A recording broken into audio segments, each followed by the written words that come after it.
Whittlesey to you today. Lee worked for 35 years at Yellowstone National Park. He was the National Park historian, which is a job I'm sort of wondering how you get, because it sounds like a lot of fun. He is an expert on Yellowstone's vast literature and has written numerous publications, including a Yellowstone album, a photographic celebration of the first national park, the, of course, ever popular Death in Yellowstone, also Lost in Yellowstone, Yellowstone place names, and a history of large mammals of the Yellowstone region. And those are just, again, a few of his publications. Lee has a master's degree in history from Montana State and a law degree from the University of Oklahoma. On May 19, 2001, because of his extensive writings and long contributions to Yellowstone National Park, Idaho State University conferred upon him an honorary doctorate of science in humane letters. So that's really special. I also want to talk a little bit about Lee's relationship with the Montana Historical Society and publications in particular. In spring of 2020, he published an article titled "Abundance, Slaughter, and Resilience of the Greater Yellowstone Ecosystem's Mammal Population" in the magazine. And that article won an award for Best Article in Environmental History from the Forest History Society. So congratulations to Lee for that award.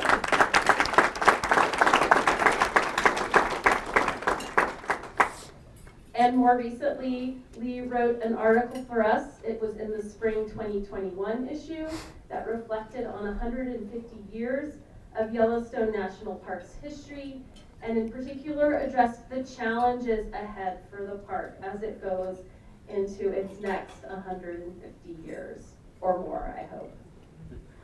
So we really love working with Lee. He's just such an incredibly knowledgeable and talented person. Lee has also just recently published a book. In 2022, Riverbend Press published his book, Off with the Crack of the Whip, Stagecoaching Through Yellowstone and the Origins of Tourism in the Interior of the American West. You can buy it upstairs, and I'm sure he'd love to sign your copy, so I encourage you to check that out.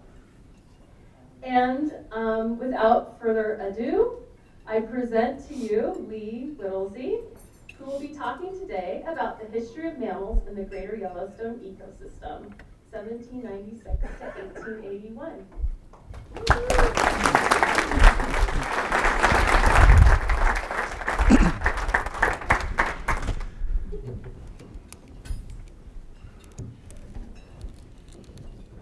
Testing. Everybody here okay? Is it too loud or too soft? Seemingly okay. Okay. What I'm going to be talking about today is a book. I want to say one co-author, but she's not the only one really, because Paul Schullery is really the shadow third author. And the book, let me show it to you, is right here.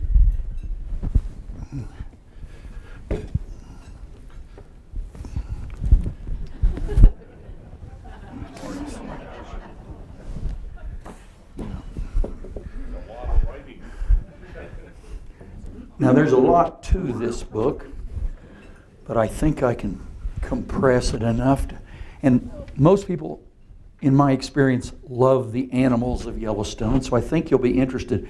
What Paul Schullery and I were trying to do, and later Sarah Bone, was to gather every known observation / sighting of every known animal. That's a mouthful. But we concentrated on the mammals in a long historic period up to the point that Yellowstone got its first police force, which was 1882. It changed things, as those people could then prevent poaching, supposedly. Poaching actually goes on even today. It's a problem law enforcement wise, all the way up to now.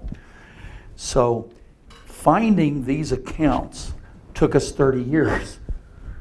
It's a good thing we didn't know how long that was going to be. So, see if I can make things work here.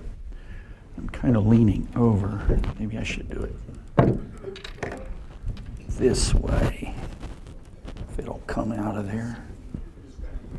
Yank it up. Thank you. Okay.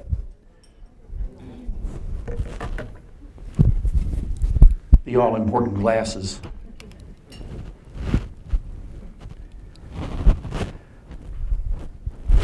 Here's the title. You can see it there.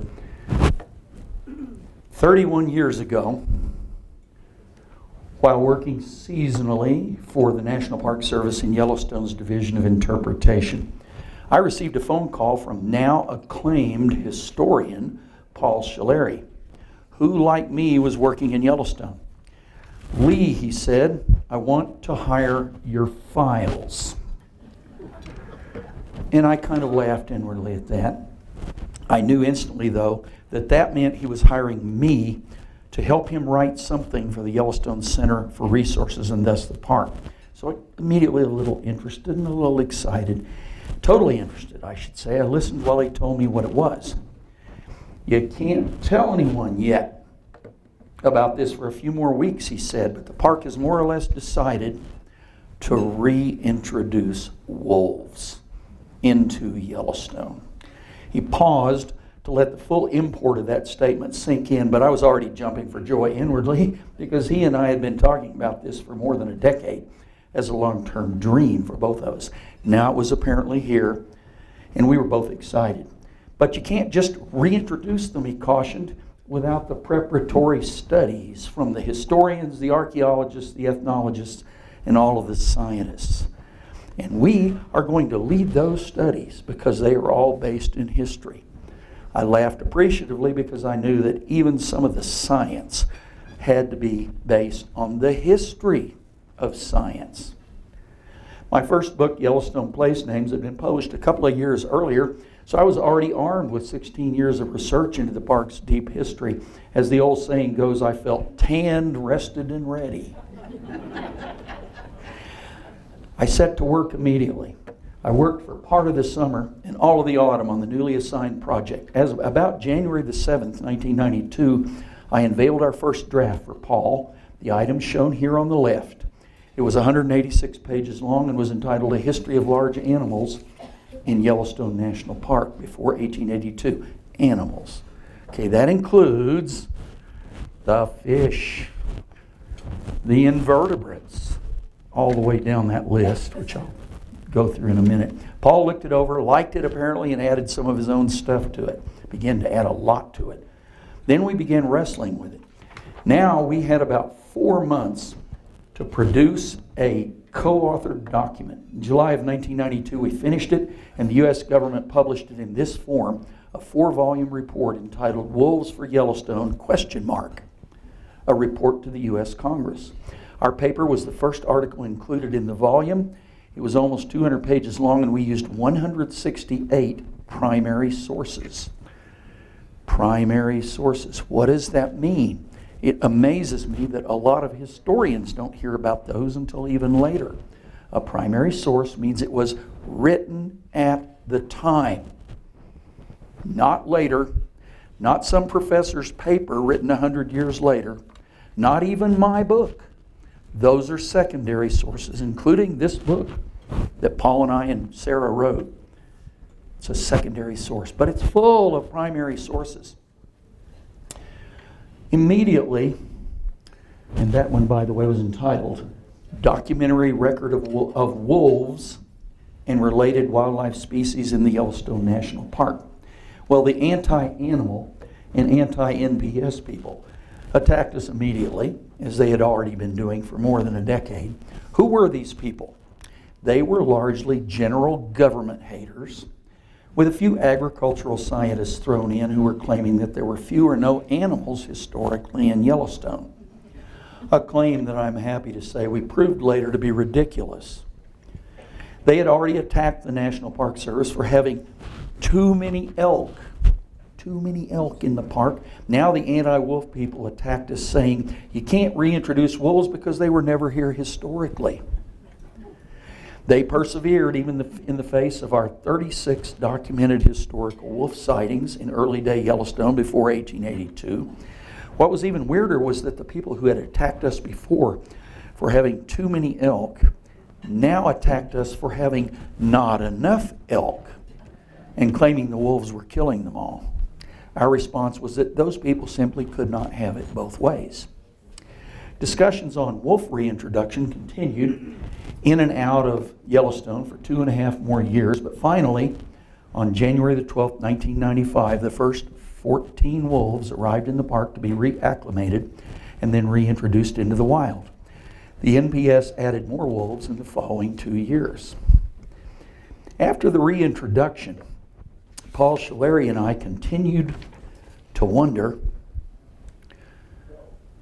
several things. Number one, whether there were more historical accounts out there. We suspected that there were, but knew they would be difficult and time-consuming to find. Number two, how much of an accurate picture had our 168 accounts given us? Number three, if the picture was not accurate, how much would the accuracy increase if we kept adding more historical sightings of mammals, because that's what we were now restricting it to. And number four, how much more could we learn if we placed the results into a computer database? It occurred to us that the computer itself, as it examined our results, might teach us other questions that we needed to ask and give us answers that we could not otherwise find. And sure enough, that is exactly what happened, I'm happy to say. We knew that we had the makings of a much longer book, the likes of which had never even been attempted by any other historians. That was overwhelming. We gulped and hoped we could measure up to that. We decided to plunge ahead and try to find as many more accounts as we could. We did not know that it would take almost 30 years to complete that collecting and writing.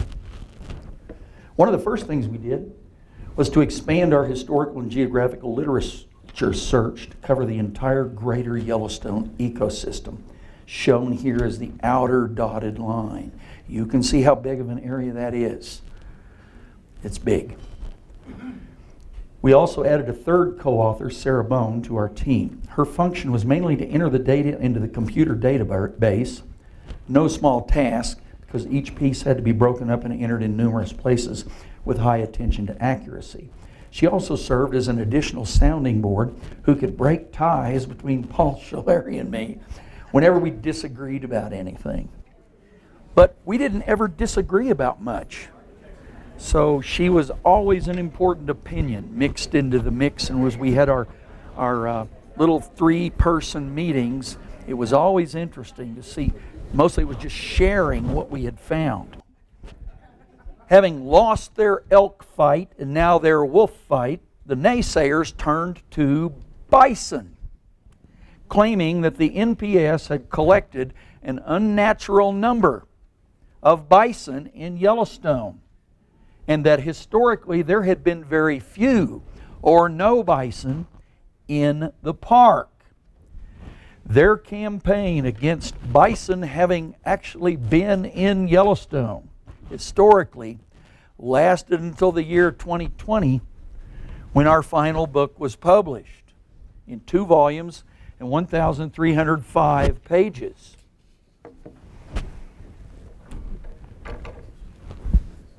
Here's the disclaimer.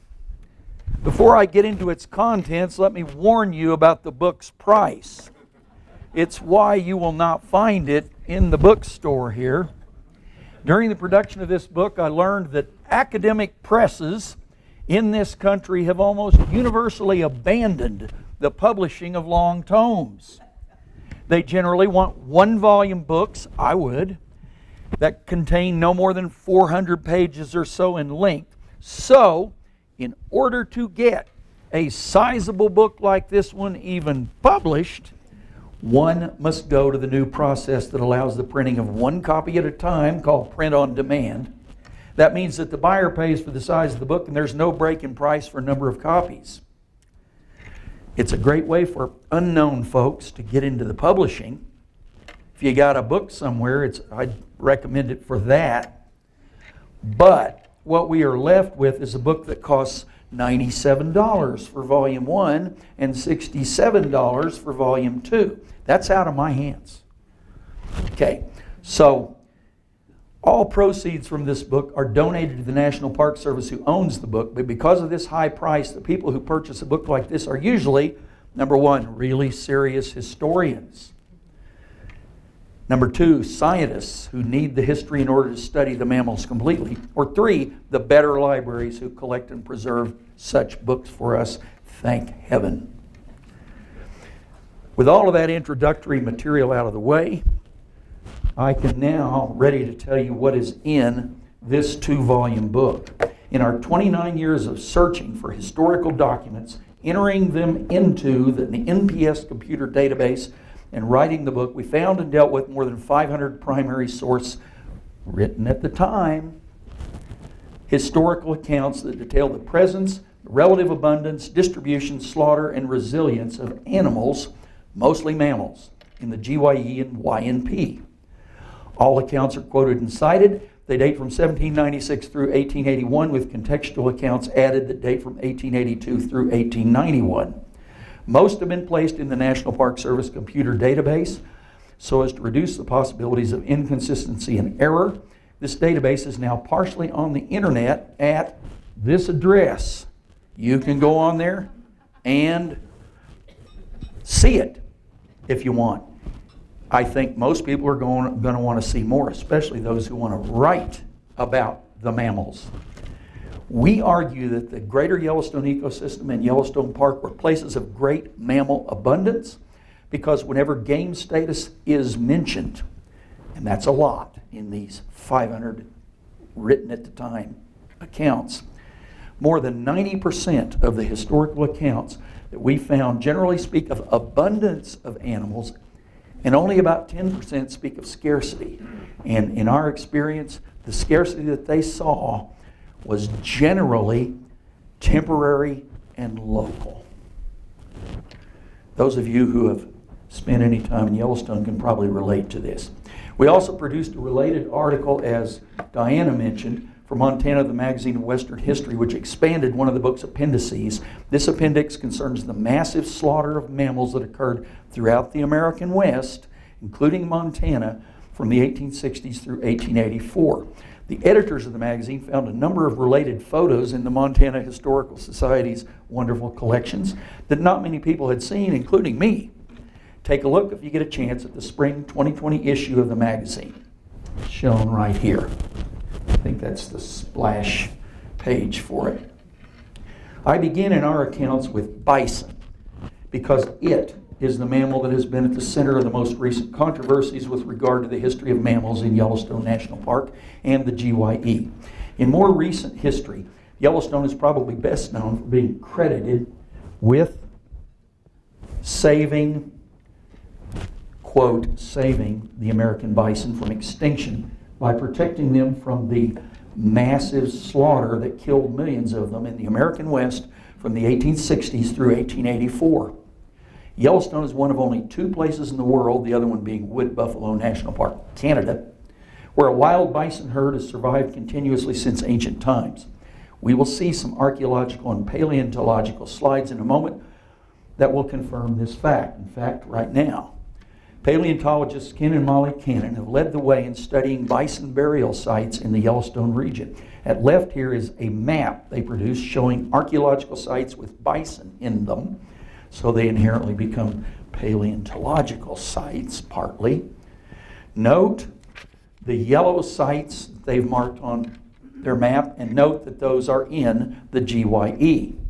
Here's another one of their maps at right. Again, note the yellow dots that mark archaeological and paleontological sites with bison in them. Note that at least 4 are actually in Yellowstone National Park, whose archaeology and paleontology is in its infancy still.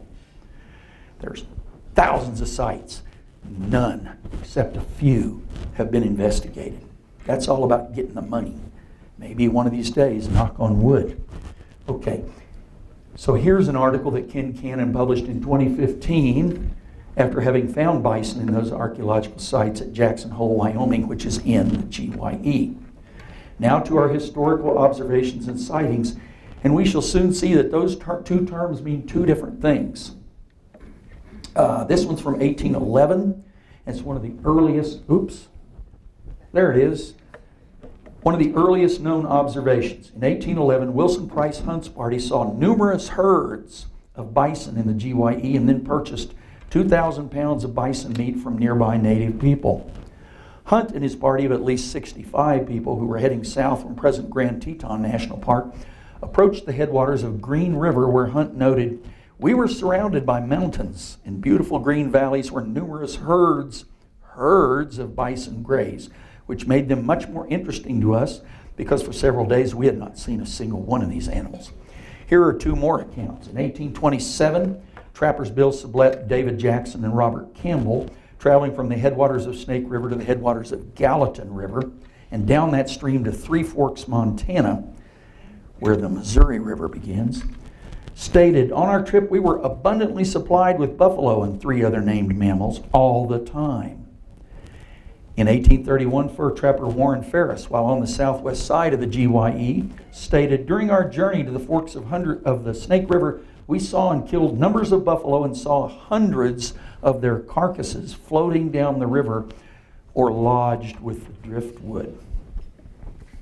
Here are two important rules for historians and scientists who are doing this kind of history of animals work. The aforementioned paleontologist Ken Cannon has stated that where historical observations of animals are concerned, absence of evidence is not necessarily evidence of absence. That's a biggie. One to keep in mind. Here's the second one. The famous naturalist Adolph Murray long ago pointed out something similar, namely that failure to report game does not disprove its abundance or its scarcity, should you get that report. Moving on to other historical accounts, I found George Catlin's outline map of Indian localities. Are we going to find it here? There. In 1833, shown here, Catlin had traveled around the American West in that year and others, accompanying fur trappers. Notice where I placed the green arrow on this map, his map.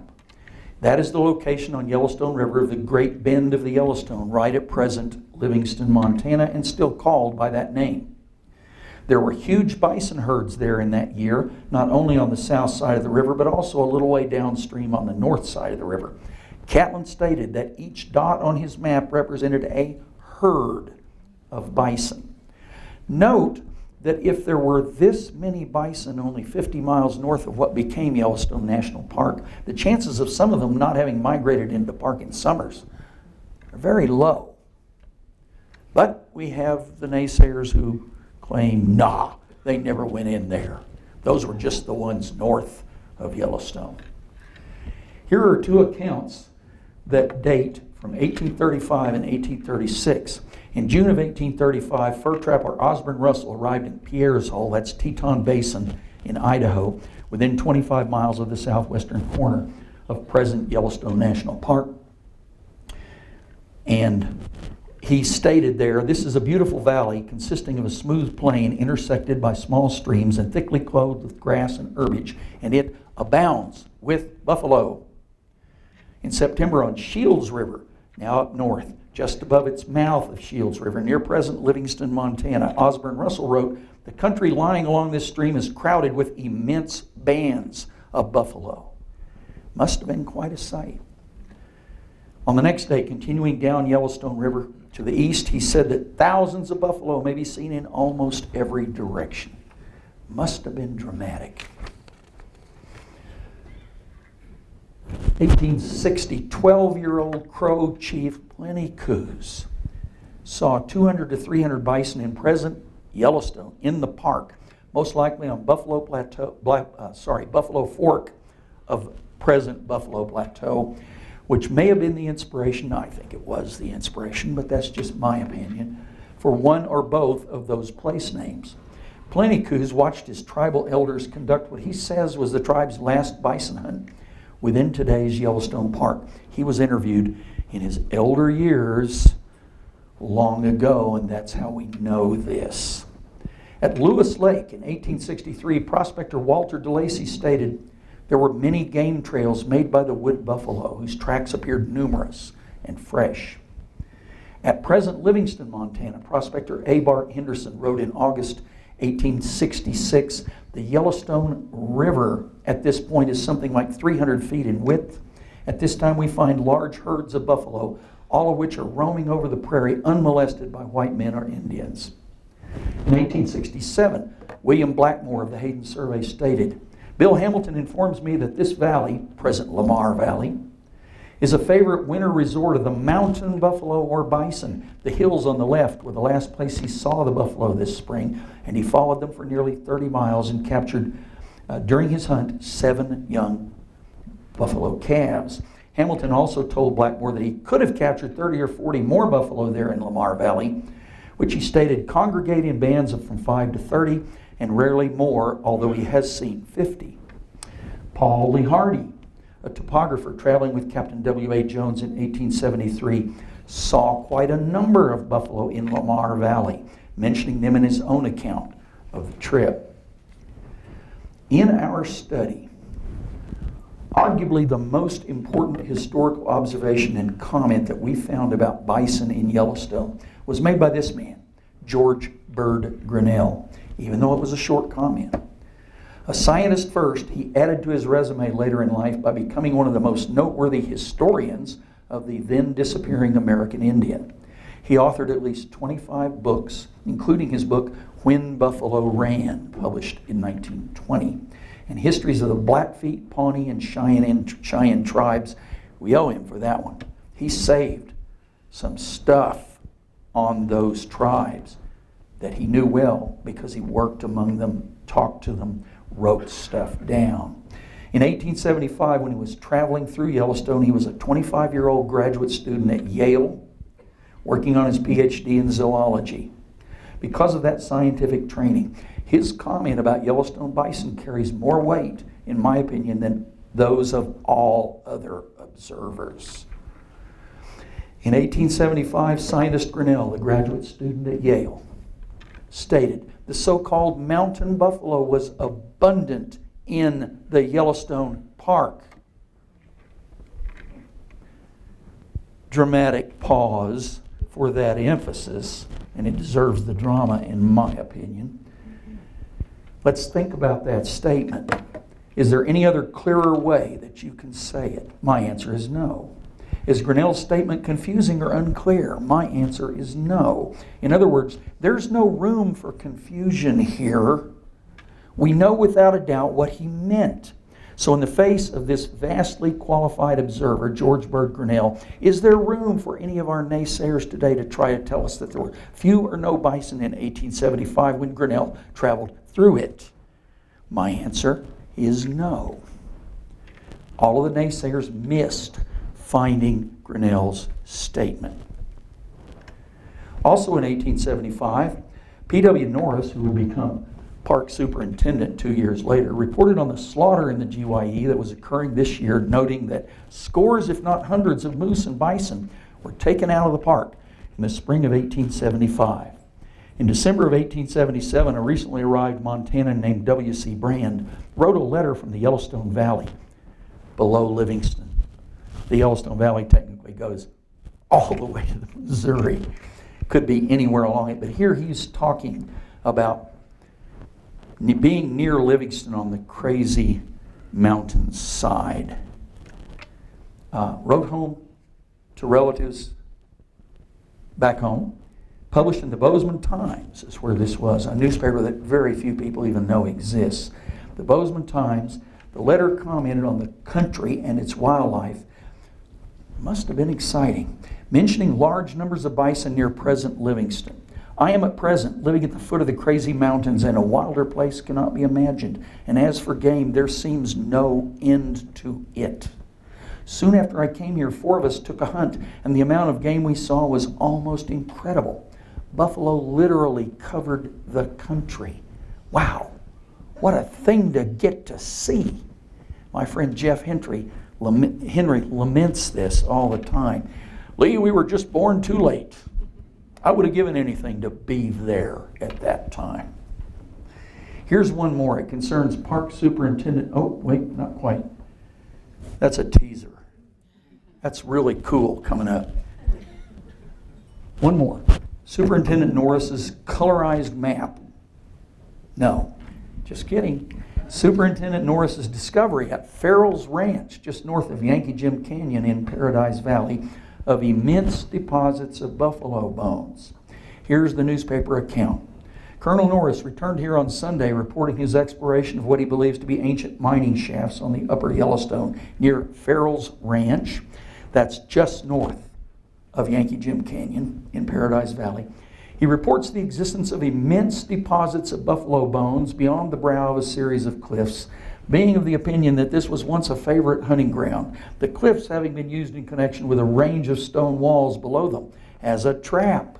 We've heard of this, right? Into which the game was driven in herds. He also excavated the body of an Indian, which will be forwarded to the Smithsonian Institution. I have heard in more recent years that that Indian remain was returned to the appropriate tribe. Now, I want to show you something special. Superintendent Norris's colorized map that he made right at the end of his tenure in Yellowstone. No one knew that this map existed until I happened to find it languishing in the unaccessioned records in the Park Museum collection in 2015. We didn't even know he had it. Superintendent Norris used an existing 1879 map to label and colorize this document, showing where the mammals were in Yellowstone.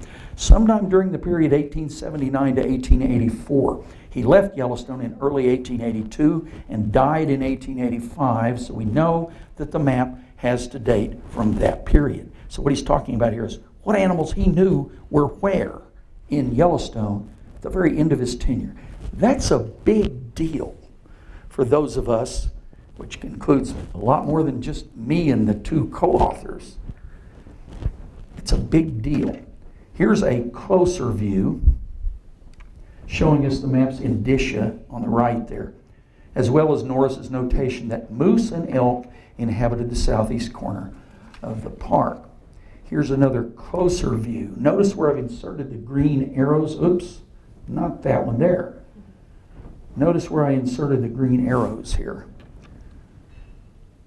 On each of these spots, Norris wrote the word bison in order to depict where bison were during that period. So much for the idea that there were not any bison in the park in these early times. Norris wanted to leave a record and did. We just didn't know about it for all these years until 2015. Returning now to the original slide, we can see here that Superintendent Norris labeled his color map this way. The large blue area he labeled game preserve. That appears to be what he wanted and wished for the area east and southeast of Yellowstone Lake and Yellowstone River to be called, namely today's Mirror Plateau. He labeled the red as geyser and other hot spring basins. He labeled the yellow as sulfur basins, what we would call acid thermal areas today. And he labeled the green as roads, trails, and hotel sites. Now that you've seen the results for one of our mammals, bison, and seen the heretofore unknown color map by Park Superintendent Norris from 1881 or so, let me tell you more about the technicalities of this book involving our master computer database, which covers every historical observation that we could find from 1796 to 1881 in the huge geographical area known as the Greater Yellowstone Ecosystem. In the database, an observation is not the same as a sighting. Here are the definitions. In other words, I'm now getting into the nitty-gritty of how we did this book. Okay, here's our master animals list. 39 mammals, 43 mammal categories. Okay. Observation. Make sure here we go. Not that. Take a look at the mammals You'll find your favorite ones probably over there. Be thinking about what they are, because you might want to ask me at the end during the question session, what'd you find on mountain lion? Believe me, we've got it, okay? The history of it. So, observation is a mammal or mammals reported by one observer at a single place and time. But a sighting is different. All information, that's what a sighting is, all information on that single type of mammal reported within one observation. Accordingly, there are more than twice as many sightings as observations. In our database are 3,242 observations and 6,990 sightings, with actual mammals having been present in 6,295 of those sightings. In other words, it gets complicated fast, and that is one reason all the statistics were placed into the computer database. It is confusing. I'll try to explain better. Here is the sightings are along the top, the criteria for sightings, and the mammals are on the left. This is the master list. As I say, it has 39 mammals and 43 mammal categories across the top. This goes from bats and chipmunks in size up to grizzly bears and bison at the top for size. And the mammal categories, there are things like deer unspecified and canine unknown, because that's how the observer reported it. We don't know what that was, but it's included in the data. Note that the other 8 subcategories, which were at the top here, as I mentioned, must all add up to complete the total number in column 1. So, in fact, there are 9 such subcategories. A missing one here is place names, because I couldn't fit it into this slideshow diagram. But the computer has it included in the book, contains the complete diagrams. The 2 largest categories of mammals present, if you look at this column 1 over there, are elk, 977 total sightings, and pronghorn at 668 sightings. But look at the animal column labeled unknown. There are 1,265 of those down there near the bottom. That represents the many historical sightings where the observer was uncertain as to what he or she saw, even as to whether it was a mammal or one of the non-mammals, like birds, amphibians, reptiles, fish, or invertebrates. Yeah, we got all those too, but we didn't use them. We have effectively left out that project for other researchers to complete, if anyone's interested. Want a project? And someone probably will be. We left them a trail for all those other animals, and we concentrated on the mammals. Now I'll explain the subcategories that make up a sighting. These subcategories are also called evidence, shown in this chart, because they're all indicators to the observer of a mammal's presence. Place name association is the smallest subcategory. I'll come back to it if time at the end of the discussion. Number 2 is heard sounds. This subcategory was used whenever an observer heard but did not see the mammal. Those sounds included wolf howls, elk bugles, mountain lion screams, or snarls.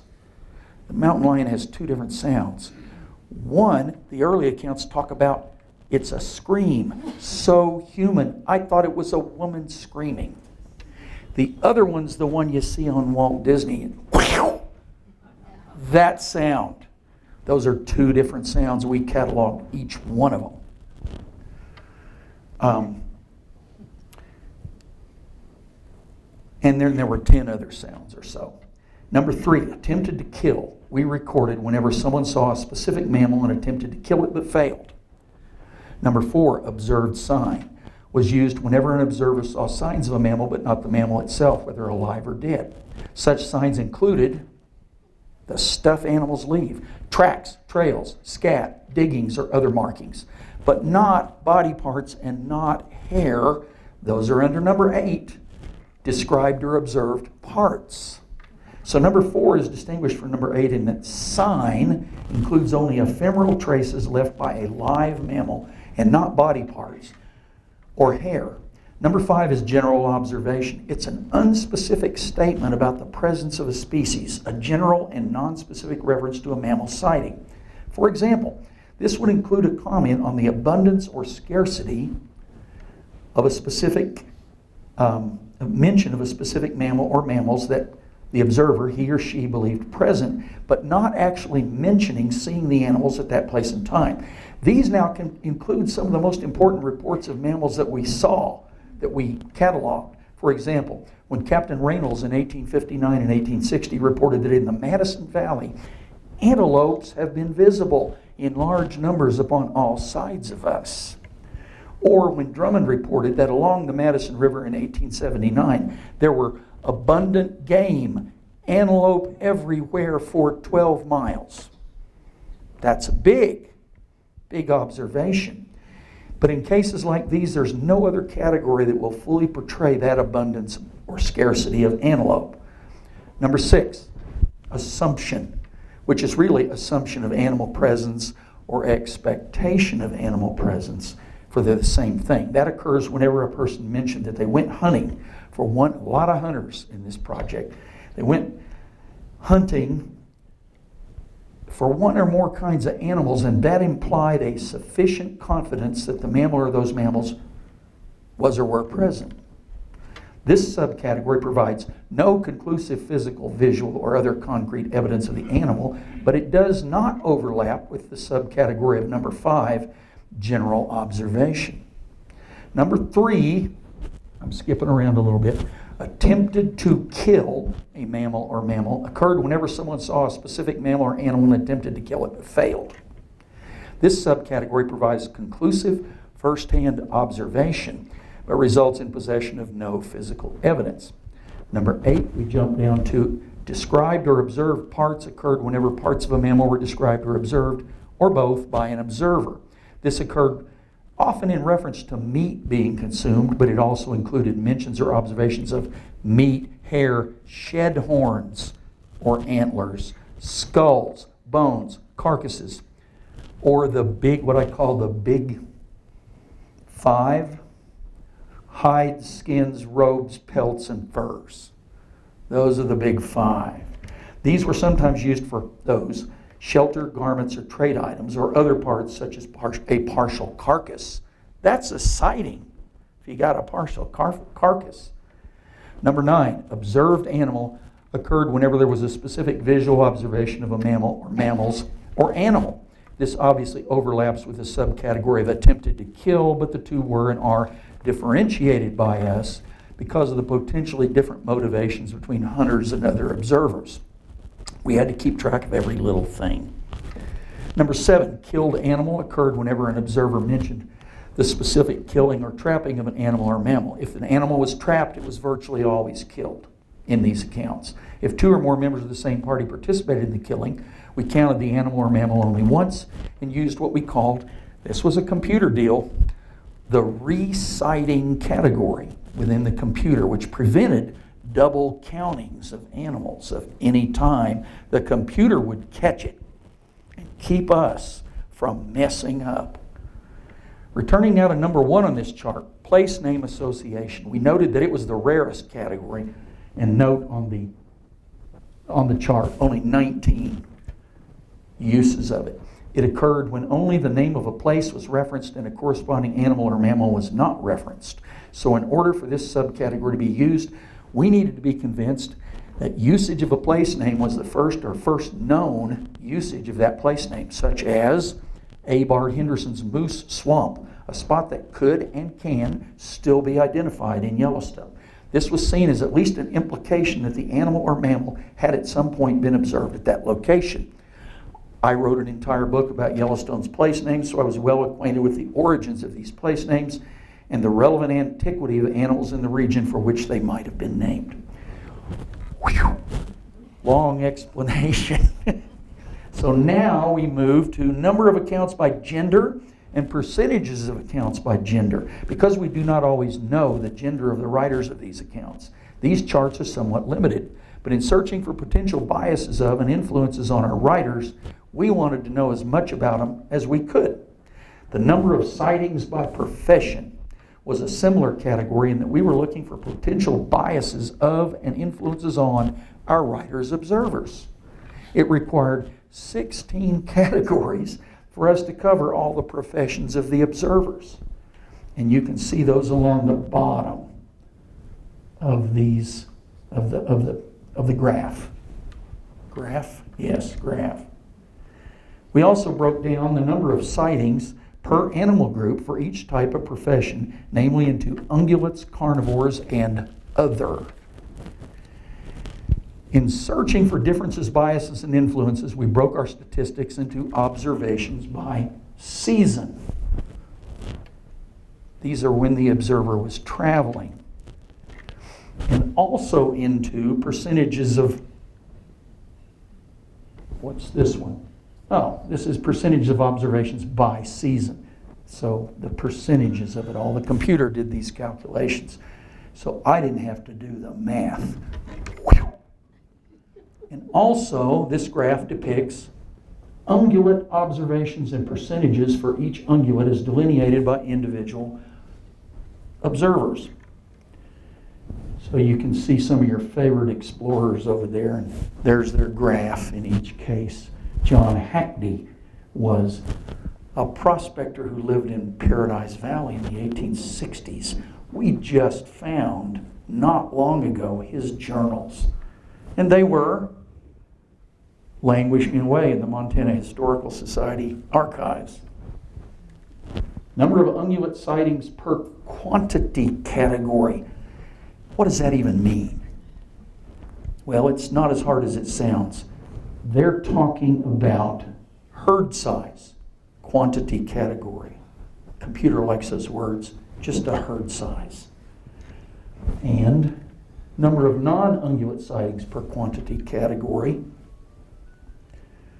And it is less interesting to me. We also produced a graph for non-ungulates. That's this, right? And you can probably see it's a lot less important than the one for ungulates. What this information, though, did for us, get a lot more interesting in a second here, is it secured for us some fancy graphs from the University of Oregon and the University of Wyoming. We shared our data with those universities. And by the way, these accounts, these descriptions from history, after you get a zillion of them added up, well, 6,000 and some, it starts to look a lot like data. And the scientists affirmed it for us. You've got data. Historians don't usually talk about data, but we did in this one. So what Wyoming and Oregon did for us is to create some really neat illustrations for us, some graphs. Oregon was in the process of doing a revised edition of their large Atlas of Yellowstone, which I'm sure some of you have seen. Meanwhile, Wyoming scientists were working on their first edition of an atlas entitled Wildlife Migrations.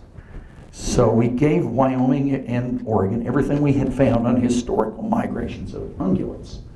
And here's what they produced. These are cool. This is bison. How does that even work, right? The mammal we've just been reviewing for bison. Up at the top, you can see that. What can you see there, Lee? The darkest brown circles represent sightings dating from 1806 to 1839. The lighter brown circles represent sightings dating from 1840 through 1871. And these light gray circles represent sightings dating from 1872 through 1881. But notice also that herd sizes are shown here in the size of the circles. The largest circles represent years and places where the observer stated that he or she saw thousands of bison during times when there were up to 30 million bison in the American West. 30 million. That's a new figure. It's a more recent figure from the older books, which gave us numbers like 60 million or 50 million. And the more recent figure of 30 million is by Dr. Dan Flores and other experts. He's an ex-University of Montana person, now retired in New Mexico. And other experts, and they involve calculations using types of grasses and examinations into the agricultural condition of the prairies. These guys looked into that.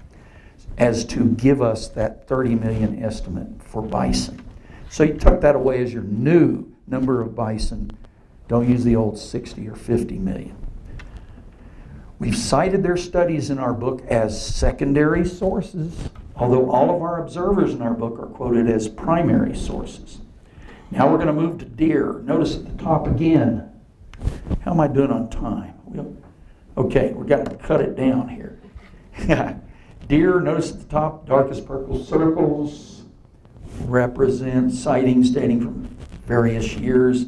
Bottom left, it says this chart represents all deer species, which basically refers to mule deer and white-tailed deer. We'll let the experts quibble over whether mule deer and black-tailed deer are the same species or a subspecies difference. We didn't have to worry about that. Scientists can work that out. Okay, bighorn sheep look like this. Elk, it's in green, it looks like this. We're going to have to skip along. That's okay. Reserve your questions for me. Here's the graph for moose. And as you might imagine, fewer, smaller, not many of them. Smaller numbers in the totals of observations and herd sizes. Moose tend to be solitary, as opposed to those who travel in herds. And even with fewer observers through time, it appears that throughout our study period, moose have occurred in fewer numbers in the GYE, and they remain such today. This time, the University of Wyoming chose this wonderful 1885 quote for moose that mentions some other things. Bison, elk, moose, deer are far less abundant than when the park was first created. Remember the slaughter. The slaughter was going on at this time. The slaughter all over the West, but especially in Yellowstone and the GYE. The slaughter lasted from 1871 autumn through at least August of 1886 when the Army arrived. Now to some graphs we generated ourselves. Here, oh, you still got pronghorn, so you get that one too. These are the graphs we generated ourselves. Beaver up top, two stretches of beaver and bison down here at the bottom. Those graphs. Beaver, earliest mention in the GYE, 1796, my gosh. In 1796, French fur trader Jean-Baptiste Trudeau reported from the far eastern edge of the GYE, probably on the Yellowstone River near Laurel, Montana. Speaking of Yellowstone River, he stated, many little rivers, he meant creeks, that flow into it abound in beaver beyond all belief. He got that from the tribes. We don't know what tribes. We don't know whom he talked to. But we have it. 4 mammals from our study: elk, pronghorn, wolves, and grizzly bears. Fewer wolves, but that's not always indicative of the numbers. It's indicative of the number of people who saw them. Observers are fewer sometimes. Wolves in the 2020 book, they were the foremost foci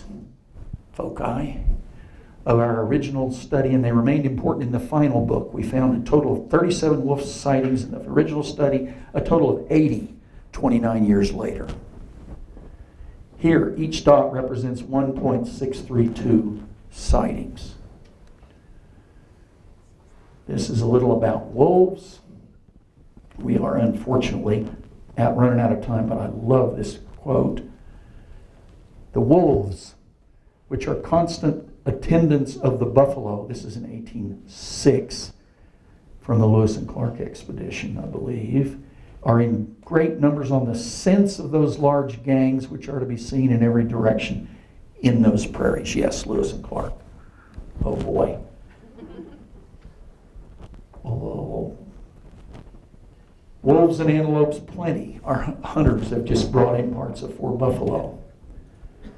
This is when Osborne Russell met a wolf pack that came into his camp. He fired his pistol to make it go away. In 63, yeah, more of it. The white wolves give us a song every night. Kind of cool. How about this one? Neely in 1864, Paradise Valley. The wolves were like the poor in Scripture. We always had them with us. Whenever we left a camping ground, we would look back and see them fighting for the fragments we left. This night, the usual delegation seemed enlarged indefinitely, and their cry was a chorus. a mournful wail of hunger. Pretty cool it must have been to see that, huh? This is a commercial sighting, 1872. Look what Philip Bottler tells us. The elder Bottler gave us the number of his peltries killed and traded for during the past year, which he sold in the New York market. It was this, 555 wolf skins. How about that? Bringing in market along with their elk, deer, and pronghorn skins, $2,991.32, freight being $397. Wow. That's part of the slaughter. That's how many wolves they saw. Well, I can't tell you everything about this book, obviously. But I can answer some questions. Got a little time, or do we? You've got about 5 minutes. 5 minutes. Yeah. Take questions or come and see me later. I'm happy to tell you stuff. Elaine. Any evidence of wolverines or? Yes. Okay. How about mountain goats? We wrote another article. It generated from this project that they're not native to the Yellowstone.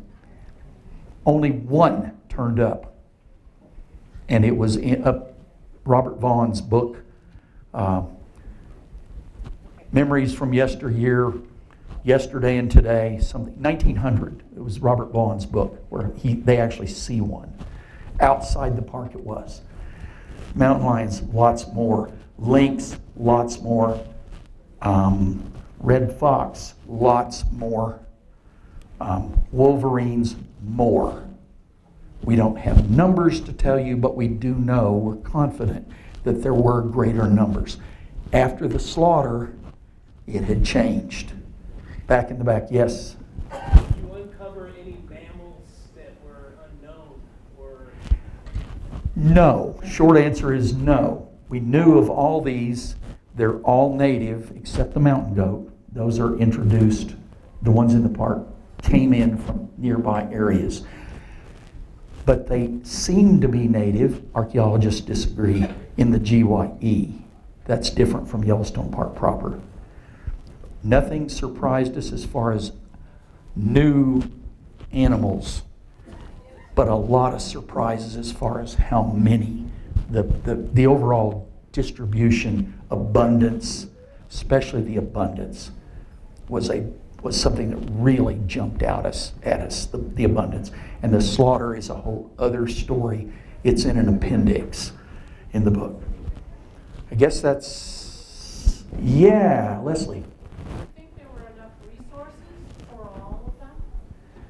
Yes, I do. And we've talked to the scientists, and the book's got that stuff about people's reactions to the resources. An area that looked exceedingly gamey. It just looked right for animals to be here. We got a lot of those sorts of reactions. That's all in there. A lot of reading. How much do you want to know, right?